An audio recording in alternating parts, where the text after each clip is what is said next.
आज हम बात करेंगे एक ऐसी सच्चाई की जो भारत के चमकते चेहरे के पीछे छिपी है, और वो है गरीबी। क्या आप जानते हैं कि भारत में हर दिन लाखों लोग भूखे सोने को मजबूर हैं?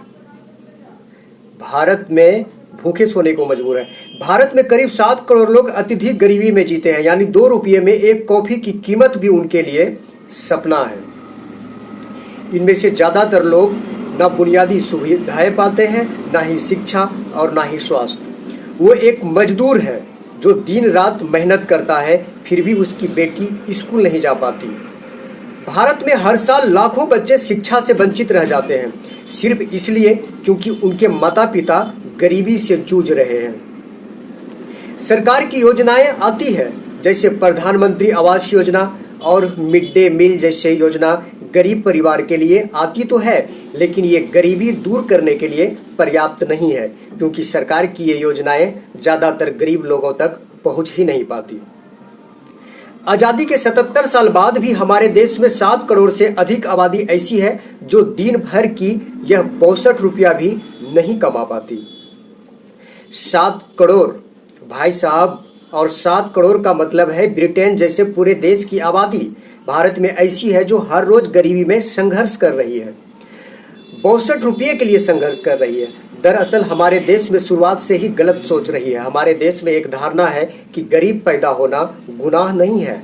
भाई साहब, गरीब मरना गुनाह है। अरे ठीक है, यह बात सच है कि कुछ लोग अपनी मेहनत, अपनी लगन से अपने हालात को बदलते हैं, लेकिन अधिकतर ऐसा नहीं होता।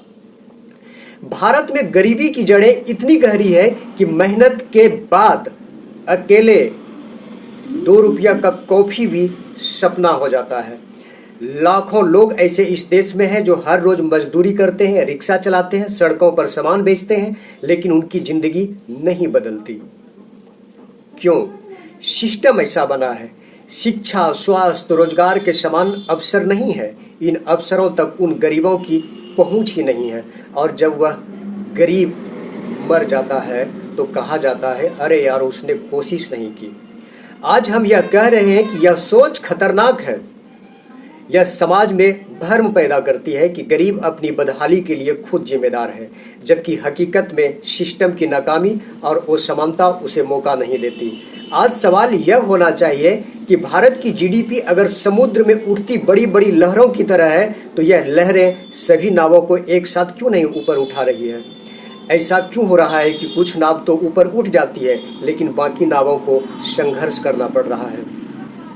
और यही है आर्थिक असमानता की कहानी। भारत में यही है आर्थिक असमानता की कहानी। इसका मतलब होता है कि एक व्यक्ति के पास तो इतना पैसा हमारे देश में है कि वो सोच रहा है कि इस छुट्टी मनाने, इस वेकेशन में कहाँ जाया जाए, और उसी भारत में एक व्यक्ति ऐसा भी है जो इस डर से डरा हुआ है कि शाम को परिवार का पेट भरने लायक पैसा कमा पाएगा या नहीं कमा पाएगा। रात को भूखे सोना होगा बच्चों को। वैसे किसी भी देश के लोग कितने अमीर हैं और कितने गरीब होंगे, इसका पता कुछ आंकड़ों से लगाया जाता है। इन आंकड़ों को IGE यानी इंटर जनरेशन इनकम इलास्टिसिटी कहते हैं। इसका मतलब होता है कि आपके परिवार या आपके माता पिता की आमदनी का आपकी आमदनी पर कितना असर पड़ेगा। भारत में यह दर जो है यह 0.56% है, यानी आपके माता पिता की आमदनी का 56% असर आपकी आमदनी पर पड़ेगा। अगर आपके माता पिता गरीब हैं तो संभावना ज्यादा है कि आप भी गरीब ही रहें। अगर लोअर मिडिल क्लास है तो आप भी बुढ़ापे तक लोअर मिडिल क्लास होने के चांसेज आपके ज्यादा है। अगर आपके माता पिता अमीर हैं तो गारंटी है कि आप अमीर होंगे। आपकी आमदनी भी आपके माता पिता की तरह बेहिसाब रहेंगे। यानी भारत में आपकी आर्थिक किस्मत आपकी मेहनत से कहीं ज्यादा आपके जन्म पर निर्भर करती है। और इसलिए आज हम अफसोस से कह रहे हैं कि 21वीं सदी के भारत में भी राजा का बेटा ही राजा बन रहा है। गरीब का बेटा गरीबी के दलदल में फंसकर रह गया है। क्योंकि अगर यह IGE 0.0% होता तो आपकी मेहनत और काबिलियत आपका भविष्य तय करती, लेकिन आज भारत में ऐसा नहीं है। आज इसलिए हम आपसे एक तीखी बात कहना चाहते हैं। इस बात को आप मानते हैं, नहीं मानते हैं, वो आपके ऊपर है। मानेंगे तो आपका नुकसान नहीं होगा और नहीं मानेंगे तो जो हो रहा है वही होता रहेगा। देखिए, अगर आपको यह समझना है कि इस देश में चुनाव आते ही राजनीति पार्टियां आपके सामने मुफ्त सामान और योजना का पिटारा खोल देती है। अलग अलग राज्यों में अलग अलग पार्टियां बड़े बड़े दावे करती है। कोई कहता है मुफ्त बिजली ले लीजिए, कोई कहता है मुफ्त में पानी ले लीजिए, कोई कहता है सस्ता सिलेंडर देंगे, कोई कहता है महिलाओं बेरोजगारों को नगद पैसा देंगे। लेकिन यही वो जाल है जिसमें आपके असली मुद्दे दब जाते हैं।